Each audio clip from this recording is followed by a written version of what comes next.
যখন একটা কোনো কিছু ইস্যু চলে আসে যে অমুক পণ্যের দাম বেড়ে যাচ্ছে, অমুক জিনিসের দাম বেড়ে যাচ্ছে, তখন যাদের কাছে 2 টাকা 5 টাকা বেশি আছে আমরা সঙ্গে সঙ্গে ওই পণ্যটা বেশি করে কিনি। আপনার চিনির দরকার 1 কেজি, কিন্তু আপনি চিনি কেনেন 5 কেজি। এভাবে বাজারের শত শত মানুষ যার দরকার 500 গ্রাম ও কেনে 5 কেজি, যার দরকার 100 গ্রাম ও 10 কেজি কিনে নিয়ে এসে বসে থাকে। তাহলে পণ্যর একটা কি তৈরি হয়? ক্রাইসিস তৈরি হয়। তখন পণ্যটা বাজার থেকে হারায় যায়। এভাবে কিন্তু বাজারের দরদাম অনেক সময় বেড়ে যায়। এই জন্য যখন ক্রাইসিস তৈরি হবে তখন চিন্তা করবেন, আমি যদি 10 কেজি কিনে নিয়ে বাড়িতে জমা করে রাখি, তাহলে আমার যে ব্যক্তি, আমার যে দিনী ভাই একটু গরিব, যে 10 কেজি কিনতে পারবে না, আমি যদি 10 কেজি কিনে নিয়ে সমাজে ক্রাইসিস তৈরি করি, তাহলে আমার ওই দিনী ভাই তো ওই দাম বেড়ে গেলে তার কিনতে কষ্ট হয়ে যাবে না। আমি এটা করব না, আমি সকলের জন্য উন্মুক্ত করে রেখে দিলাম। বুঝতে পারেন না মনে হয়? বুঝতে পেরেছেন?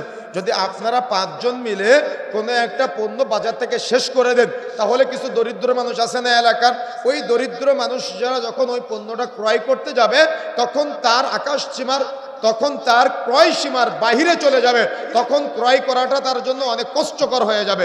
এই জন্য সর্বদা সর্বোপরি যারা মজুতদারি ব্যবসা করতেছেন, এটা যেমন ইসলামে নিষিদ্ধ, এবং যারা পণ্য মজুত করে বাজারে ক্রাইসিস তৈরি করেন, এটাও ইসলামে নিষেধ করা হয়েছে।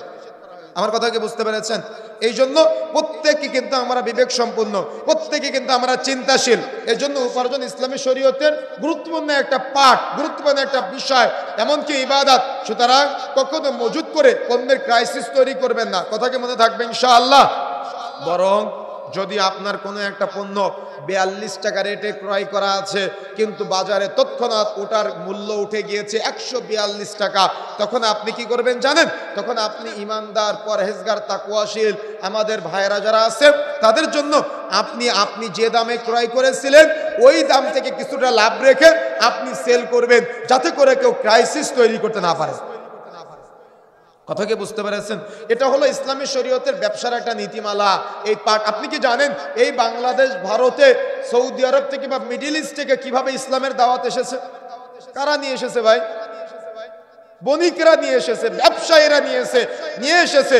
তারা কত চমৎকার, ইমানদার, পরহেজগার ব্যবসায়ী ছিলেন। তারা ব্যবসাও করতে যেত, আবার দিনের প্রচারও করতো, যার ফল আজকে আমরা।